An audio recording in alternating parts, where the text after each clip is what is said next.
We're now going to inspect the fireplace. Our fire log's in place. There's a gas shut-off valve at the back there, and there is a damper here, and the damper closes and opens. The surround is correct. There's no combustible materials coming into contact with the with combustible materials, and there is a gas shut-off valve to the right. We're now looking at the main electrical panel. Look at the internal, and it's correctly wired. We have a floating neutral and ground. This particular panel doesn't have any GFCI in it, nor does it have arc fault detectors, which are required these days. It's a 200 amp, 240 volt supply. Wire size is correct. There's nothing illegal about the box. It's all looking good. The GFCI for all the bathrooms is in the garage, actually at the back of the garage. So if your GFCIs go out in your bathrooms, this is where you come and reset it. We're now carrying out the static water test. I don't want to get too close, it's spraying water everywhere, but we're actually recording a pressure of close to 90 pounds, 100 pounds, nearly 100 pounds in pressure. This has an over pressurized water system.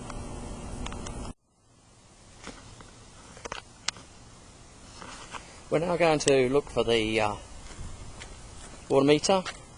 Now, here we go, out the front cover here. These don't always open up.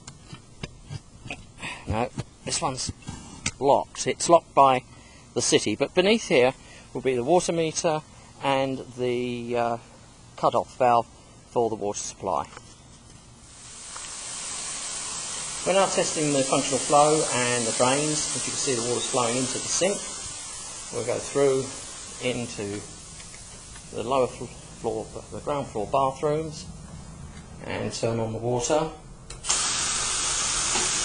We should get sufficient supply to allow those bathrooms to run their faucets without undue drop in pressure.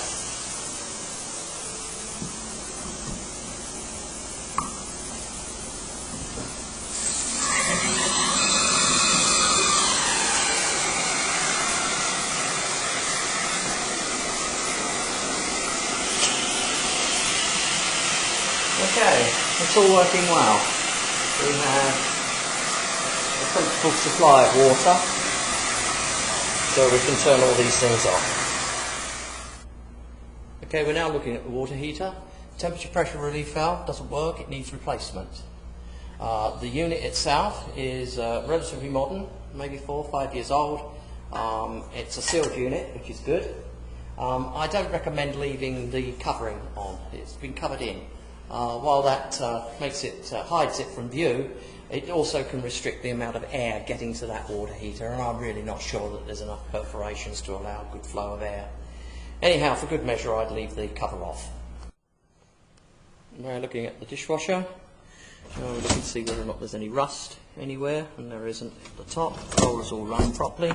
The door opens easily. Things to and throw. This dishwasher has already been run, and the soap tray opened up, and it's securely fastened, and at the time of inspection there's no apparent leaks anywhere on the unit.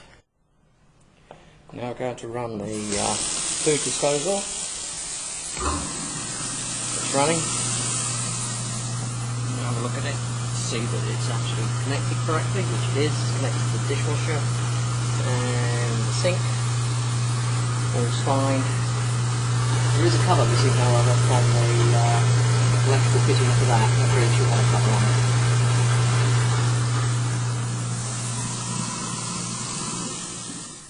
Now looking at the range. We've got the power on. We've got a fan works. All 2 settings. And the light comes on. That's excellent. And we put water in now. It should heat. And I simply use some water in a bottle of water, and I set it for 15 seconds. Where are we?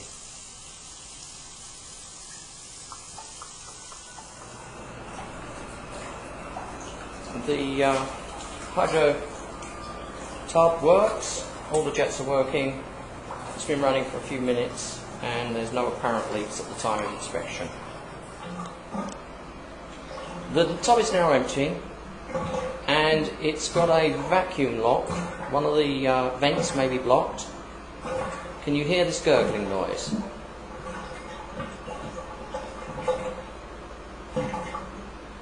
That's where the vacuum's breaking due to the pressure of water.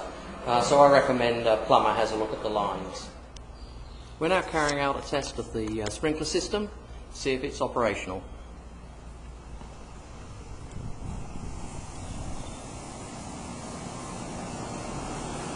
We're running zone 1 and I can see the heads up and it's watering.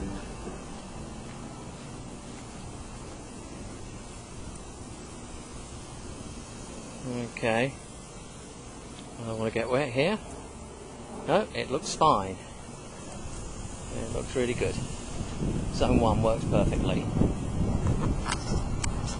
We're now on zone 2.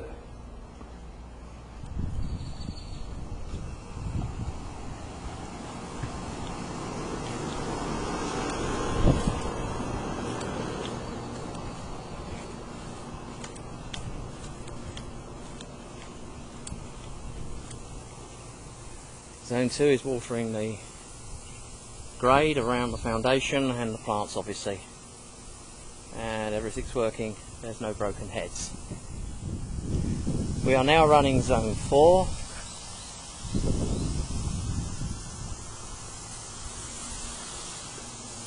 There's a head here that is broken, not operating.